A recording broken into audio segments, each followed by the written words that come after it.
Salut à toutes et à tous et bienvenue pour ce 6e numéro d'Élan TV.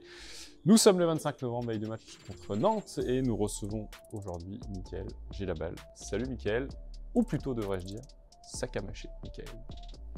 Sakamaché et vous? Tout bonnement, Sakamaché tout bonnement. Mika, comme chaque semaine, on va revenir sur le dernier match et les matchs qui vont arriver, qui vont vite s'enchaîner au cours des prochains jours et des prochaines semaines. On a demandé aux fans également de te poser quelques questions sur les réseaux et il y en a eu pas mal, mais on les a sélectionnés.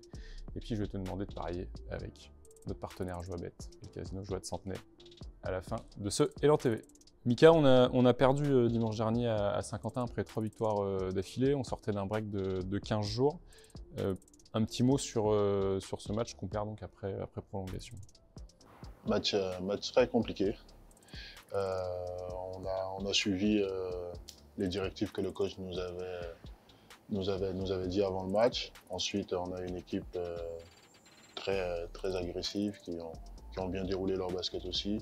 Nous, derrière, on a commis quelques petites erreurs qu'ils ont pris le large. Après, on est revenu dans le match, on n'a rien lâché et on avait un Lionel de feu, comme on en aura besoin assez souvent. Et il fait un très bon match. Malheureusement, sur la fin du match, on n'a pas su gérer ces erreurs-là et c'est ce qui fait qu'on a perdu ce match aujourd'hui. Alors ça a été l'occasion aussi de découvrir Galen Robinson, donc le remplaçant de Taylor. Qu'est-ce qui vous a apporté sur ce match? Comment il a vécu ce premier match à Saint-Quentin, où tu l'as dit, il a découvert un peu la probée et l'agressivité qu'il pouvait y avoir sur les terrains? Moi, j'ai bien aimé. Il est agressif. Quand il se sent agressé, bien, il agresse derrière aussi. Donc, il est très persuasif, il va vite. Il style les ballons, les contre-attaques, il peut traverser le terrain en 2 secondes. Donc, on a besoin de ça pour mettre plus d'éléments encore dans notre collectif. Mika, on enchaîne sur 2 matchs de suite à domicile, donc samedi contre Nantes et dès mardi prochain contre Orléans. Ce sont 2 équipes qui présentent alors aujourd'hui un bilan de 2 victoires et 3 défaites. Nantes est plutôt sur une mauvaise passe, ils viennent notamment de perdre de 20 points à domicile contre Lille. Orléans vient de s'incliner de 14 points à Angers. D'une part, c'est jamais facile d'enchaîner 2 matchs de suite à domicile, mais qui plus est, on va affronter des équipes entre guillemets blessées un petit peu par leur dernière performance. Il ne faut pas oublier aussi que nous, même si on a été en prolongation, mais on a perdu, mais on reste quand même très focus et très présent sur ce qu'on sait faire et ce qu'on ne sait pas faire. Donc on va jouer 2 matchs à la maison. Ça va être très important de gagner les 2. C'est ce qu'on s'était déjà dit avant le match de Saint-Quentin. Donc maintenant, c'est à nous de mettre l'énergie qu'il faut et dérouler du bon basket, quoi. Quelles vont être les clés pour battre cette équipe de Nantes? Je pense surtout qu'il y a une clé, c'est nous comment on sera préparé et quelle mentalité qu'on aura durant le match, quoi. Si on vient et qu'on les laisse faire, ben, ce sera un match compliqué. Si on se dit on est à la maison, on a nos fans et on suit ce que le coach nous demande, ben, ça pourra le faire. Alors ça sera aussi l'occasion de revoir joueur formé ici à Saint-Nendoy, qui effectuera son premier retour avec l'équipe de Nantes samedi au Colisée.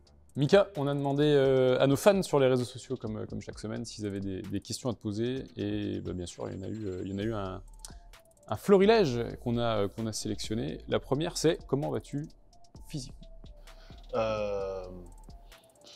Ça dépend. Il y a des semaines où je me sens mieux que d'autres. J'ai un petit pépin physique qui est tout à fait normal par rapport à mon âge, à ma carrière et aux pépins que j'ai eu pendant toute ma carrière, quoi. Donc maintenant, c'est à moi de gérer ma semaine pour arriver en forme le jour du match. Cette même personne, nous demandait comment tu fais encore pour être à ce niveau à ton âge. Sans être péjoratif, mais comment tu fais pour garder ce niveau de performance? Est-ce que ça passe par une hygiène de vie particulière, j'imagine? Non, pas forcément. C'est l'envie, la passion. Après, j'ai toujours vécu comme ça, j'ai rien changé. Donc, non, c'est la passion. J'ai envie de jouer encore au basket. Ça me plaît d'être autour de mes coéquipiers, avec eux, sur le terrain, avoir des moments durs, des bons moments aussi, donc de partager tout ça, et c'est ce qui me pousse à faire ça encore, quoi. Troisième question, Mickaël. Est-il vrai qu'Antoine Eyto a la meilleure main faible de l'équipe? Je précise que c'est un certain Antoine qui a posé cette question. Main faible pour préciser, donc pour un gaucher, c'est sa main droite. Hein. Maintenant que je connais un peu mieux l'équipe, je dirais ils sont deux. Ils sont deux et je vais bien nominer le deuxième. C'est deux numéros 1, ils sont ex aequo pour moi. C'est Samir Samir qui va très fort à droite et Antoine qui va très fort à gauche. Donc leur main faible, c'est l'autre. Et je pense que s'ils font un combo des deux, on pourra avoir un super bon meneur. Dernière question, Mika. Qu'est-ce que tu as commandé au Père Noël? Cette année, j'ai commandé une moto. Ah oui, c'est un beau... Ah. C'est un beau... Comme chaque année. Mika, on passe à la rubrique Joie bête avec notre partenaire, le casino Joie de Centenay. Mika, Coupe du Monde oblige, de football évidemment. Je vais te demander de parier sur une affiche donc, qui aura lieu ce vendredi.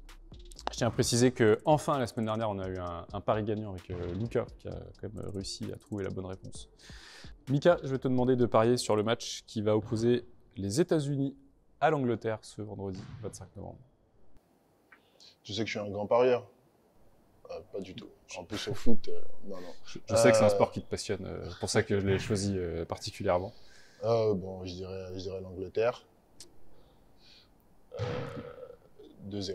Si vous avez parié sur une victoire de l'Arabie Saoudite contre l'Argentine, je pense que vous êtes peut-être en mesure de racheter le Qatar aujourd'hui. Bien joué. Et l'Allemagne-Japon. Et Allemagne-Japon aussi, ouais, tout à fait.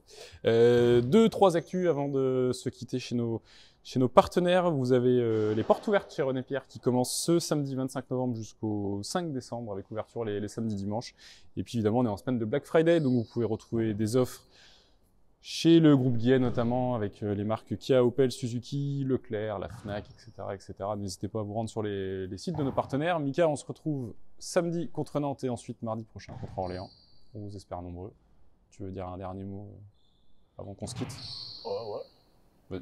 Venez nombreux, nous encourager et on fera du mieux qu'on pourra. Merci. Salut, bonne journée et rendez-vous samedi. Merci Mika, et comme on dit chez toi, Ankabao, rendez-vous samedi à 8h. C'est ça? C'est bien dit. Voilà. À samedi. Voilà. Bonne journée à toutes et à tous.